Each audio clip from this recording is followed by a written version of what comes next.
Suspect sa pamamaril kay Police Colonel Valkin arestado at patay sa pagkasugat ng escort nito ng CIDG bar. Magbabalita si Kabanderang Rise. Kamit Kabanderang Rise, i-bandera mo. Bandera Live Report.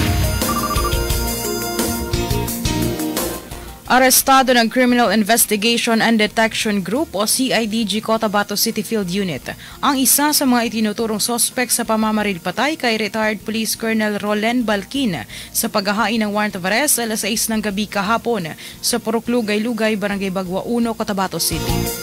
Sa report, kinilala ang arestado na si Orlan Lindungan Ayunan o alias Antoy, 31 years old, residente ng Kalanganan Mother Barangay, Cotabato City. Nagpakilala din umano ang akusado sa arresting officers na siya ay isang BPAT member at personal bodyguard ng isang barangay kapitan. Nakuha sa paghahain ng warrant of arrest laban sa sospek ang isang unit ng short firearm, isang unit ng caliber .45 pistol, isang magazine at 8 mga bala. Ang naaresto ang sospek ay kabilang sa Regional Most Wanted Person ng ProBar at number 7 City Most Wanted Person ng Cotabato City Police Office sa kasong murder at frustrated murder.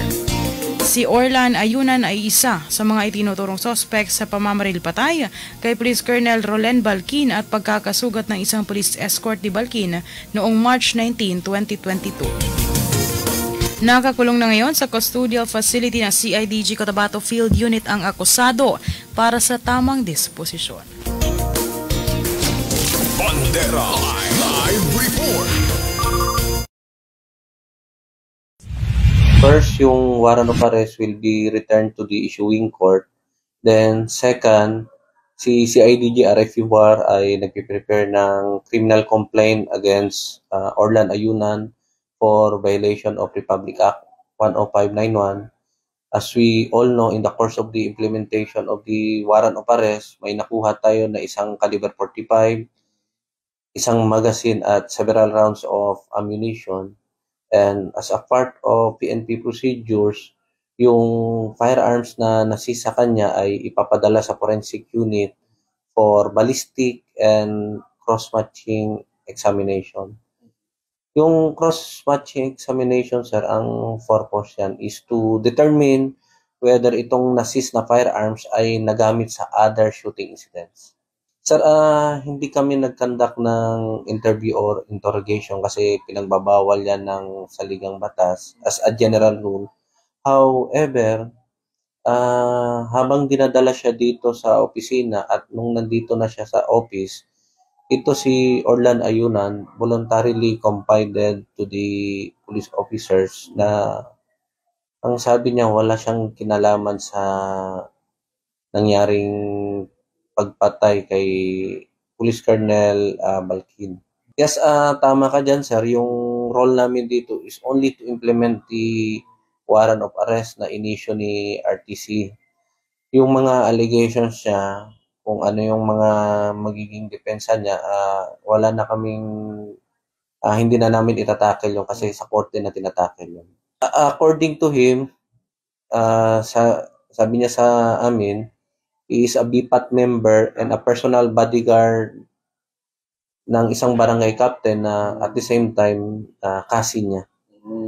Kung titignan natin, sir, no, si Judge mag-i-issue yan ng warrant of arrest kung may probable cause talaga and overwhelming evidence. So, since na-issuean siya ng warrant of arrest, it will lead to a fair conclusion na indeed, nag-exist talaga yung probable cause that he is probably guilty of the offense charge, yung murder and frustrated murder. Pero ibang usapin na rin yung paano i-sustain yung conviction niya in court.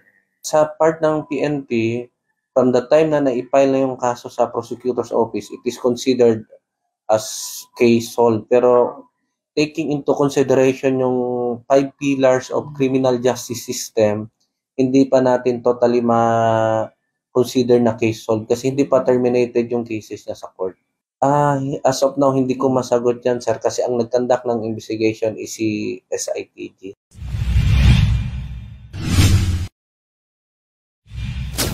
Bandera Live Report.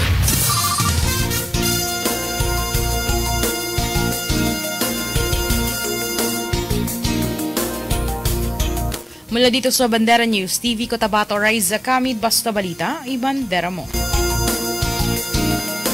Bandera Reports Afternoon Edition.